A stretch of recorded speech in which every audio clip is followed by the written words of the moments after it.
ଶେଉଳ ମାଛ ତରକାରୀ ଖାଇବା ପାଇଁ ସମସ୍ତେ ବସିଛନ୍ତି, କିନ୍ତୁ ରୋଷେଇ ସରିନି, ସେଥିପାଇଁ କଳି ଟିକେ ହେଇଗଲାଣି। ଟିକେ ଲେଟ୍ ହେଲେ ପାଟିତୁଣ୍ଡ ହେଇଗଲା। ସମସ୍ତେ କହିଲେ କ'ଣ ପାଇଁ ଏତବେଳ ରୋଷେଇ ହୋଇନି। ଦେଖିଲା ବେଳକୁ ସଙ୍ଗେ ସଙ୍ଗେ ଭାଜିଦେନି ଏଠି ଶେଉଳ ମାଛ।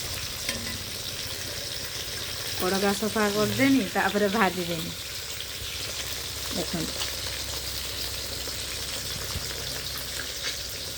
ଭାତ ବି ହେଉଛି।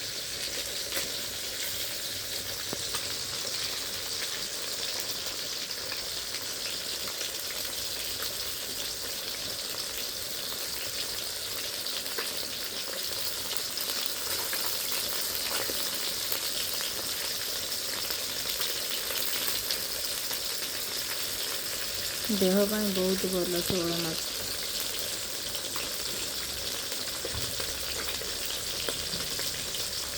ସମୁଦ୍ର ମାଛରେ ଭିଟାମିନ୍ ନାହିଁ ନା, ଦେଶୀ ମାଛରେ ବହୁତ ଭିଟାମିନ୍ ନା।